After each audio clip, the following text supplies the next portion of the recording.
Stanley of Saumu Empire. I'm going to have him on a phone call so that he can tell us more about garlic farming, and he will be able to answer your questions as far as garlic farming is concerned. So I'm really sorry for the technical issues. So I'm going to allow Stanley to introduce himself and tell us more about himself. Stanley, karibu sana. Please tell us more about yourself, and tell us who is Stanley first, so that people can know who is Stanley. And karibu sana. Let me say I founded Saumu Empire in 2016. Okay. After doing 2 years of work of garlic business, started working in 2014. In 2015, I started doing some little farming. Let me say I started little. I started with less than a quarter an acre. With the trial and error, because few people knew about garlic farming in Kenya, so I had to do some trials. Okay. But I managed to reach to a quarter an acre. And how was your first experience when you did the quarter, when you tried your first trial, when you tried garlic for your first acre? A quarter. You said you started with a quarter an acre. So how was your first experience? It was less than a quarter. Less than a quarter. So how was the experience? Let me say, because I was so determined to grow them, so I had to monitor them, study them, and also note some things down so that next time I will be having the records to refer and to perfect the next planting. So let me say it was a challenge. It was a bit cumbersome for me to do something that was so new to be done in Kenya. Very few people used to do garlic, and they used to do it just with no just kenyeji. They just used to do garlic. They just want to be they just want to farm because they have land and they want to put something there. Sindio, wanafanya tu hivyo to just dive in without prior knowledge. Walikuwa nafanya kidogo sana, still unapata mtu hajafikisha quota yenye anafanya, so anakuuzia tu kama tatu za Saumu. Okay. Now when with hooking nilipata more orders. Nikaona hizo orders haziwezi toshelesha, haziwezi can meet the demand na ile garlic yenye fanywa production.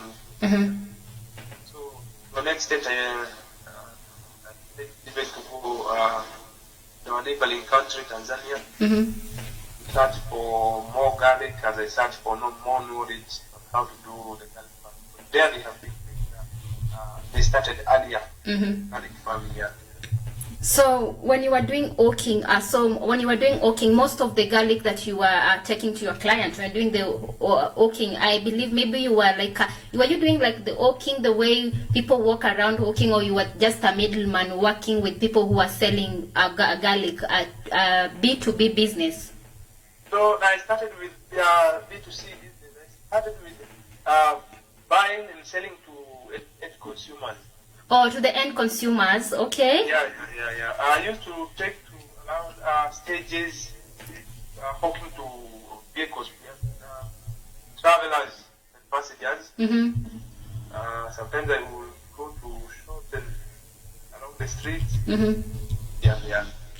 So you were selling to consumers, okay? So you were selling to consumers. So, and then you realized that there was a lot of demand, and you decided to get into garlic farming.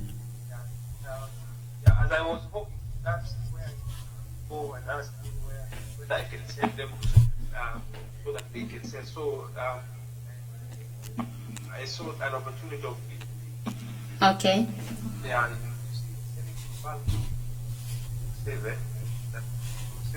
The energy of hawking. More volume, please. More volume. We can't hear you clearly. Okay, I was saying, as I was hawking, I saw an opportunity of B2B.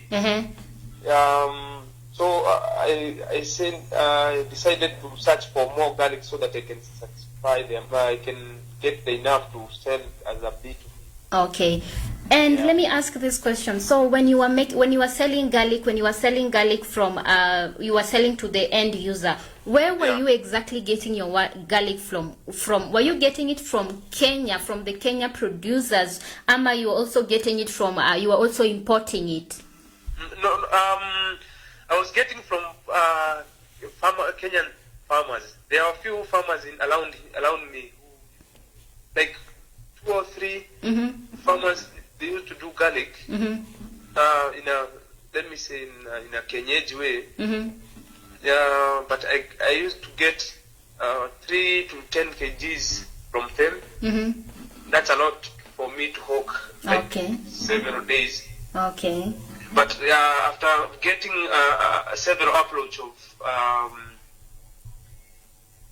traders who want me to supply them, that's when I decided to go to Tanzania.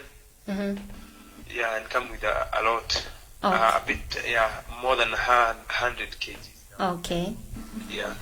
And was it expensive for you to start your initial capital, for you to start producing? How was it really expensive? Is it something that young people can be able to afford? The people who are starting. I'm a young person, as you know. Young people, there's no hakuna job, hatuna kazi, even if we have jobs, we do not have jobs which are maybe paying us well for us to be able to do something which requires a lot of money. So I am asking, was it expensive for you to start? Is this something that any a young Kenyan can get into? A young African, we know this problem cuts across the continent. Lack of jobs and all that. So is it something that young Africans can get into? Or if not young Africans, watu wenye wana pesa, people who are not who do not have a strong financial muscle, can they get into for the start? Is it ni pesa ngapi, ni mingi? Yeah, just tell us about that. Okay, let me say sio pesa nyingi, because it doesn't, if you have to go with your pocket and your ability, so that you can start a project. But the best thing is to start. Okay.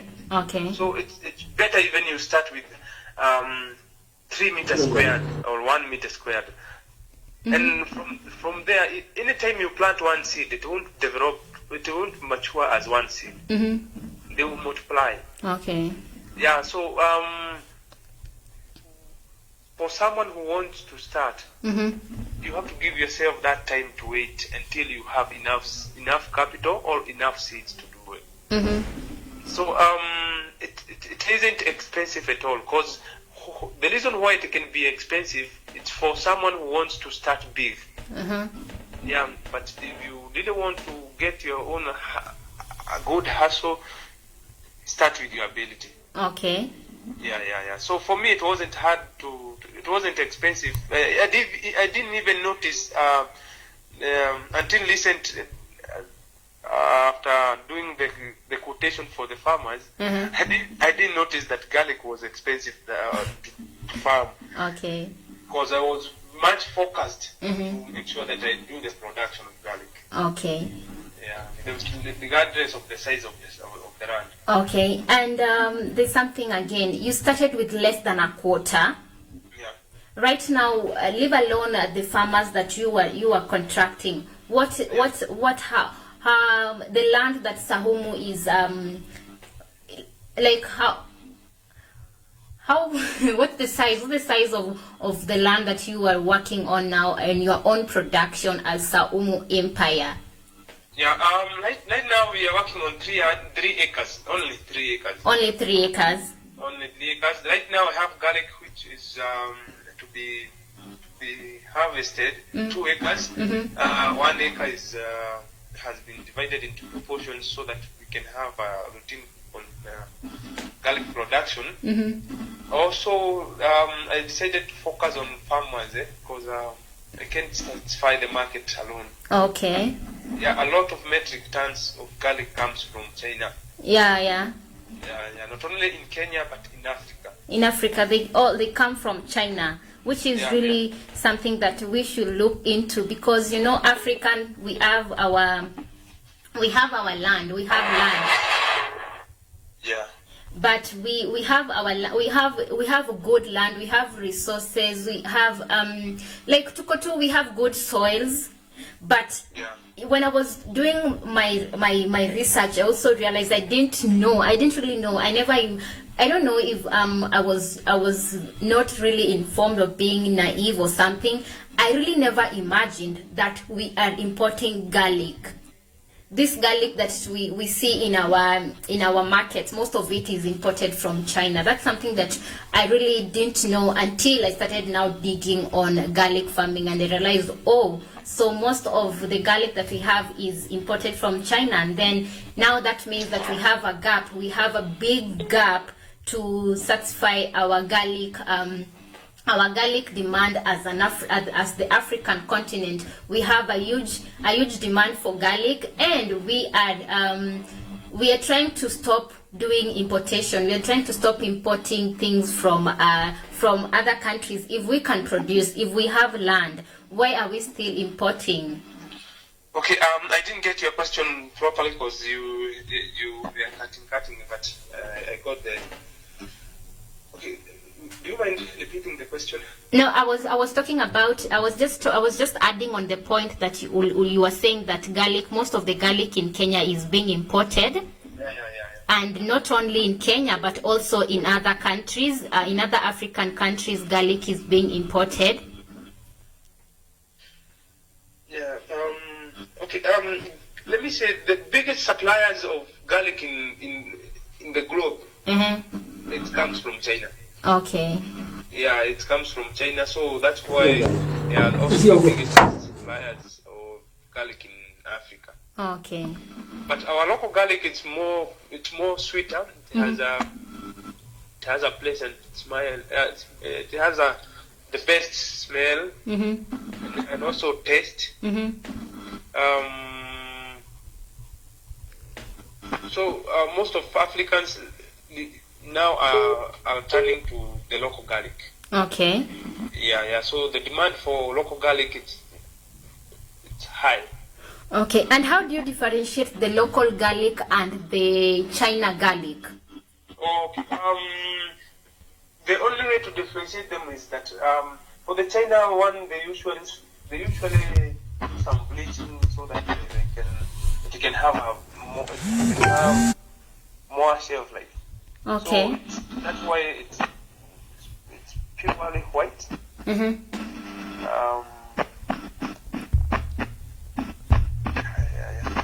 I don't know also, unless now you cut it and taste, and you have to have the both of them to compare. One will be a bit bitter than the other. The rock one is a bit bitter, it's a bit stronger. It has a stronger taste and also the smell. Okay. Yeah, but you can differentiate it from other than that. You can differentiate them unless now you check the cartons. Okay. And the packaging. Okay. Yeah. So you cannot differentiate unless you actually check. It might be harder to differentiate because nowadays we are developing our own garlic here to be as giant as from China. To have big cloves. From China. Yeah. So it might be harder for someone who hasn't been comparing both of them to differentiate. Okay. Now. Yeah. Okay. Now let's talk about the farmers that you have contracted to do garlic for you. Yes, and I'm saying. Yes. Let's talk about the farmers that you have contracted to do the garlic farming for you. Okay. So maybe is it okay for me maybe to ask where these farmers are in Kenya? Yeah, no problem. So where exactly are they doing? Where is it really doing good? The garlic farming business in Kenya. Most of your farmers come from. let me say, garlic usually does well in most of the areas because, like, we have farmers in Nalo, Kajiado, Kajiado, all those areas, Mali, Ukambani,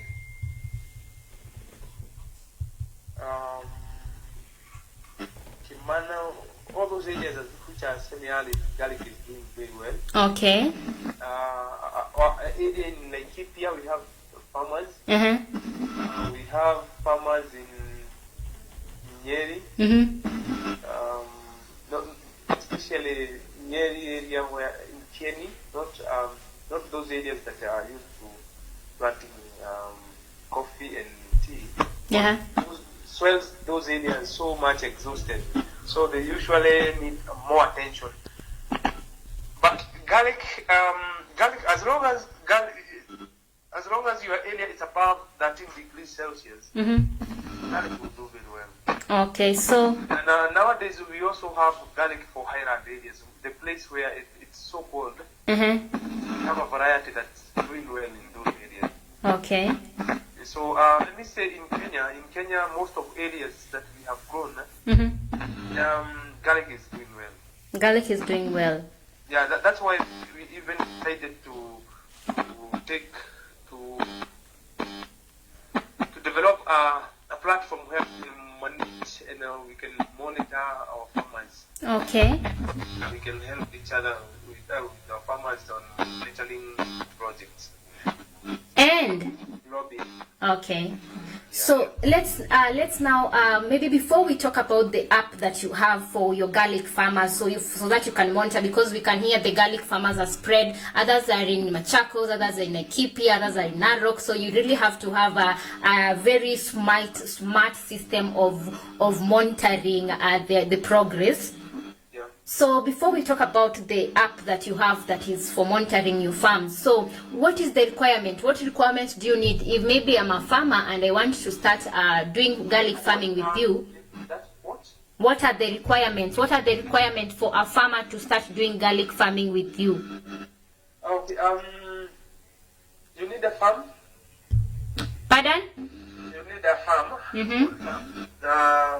With water. And also a smartphone. And then your manager or the person who is on the ground every time. Okay. All to have a smartphone. Okay. So in case you don't have a farm, get to a farm somewhere where there is water. We shall train your manager on how to update and to go about garlic farming.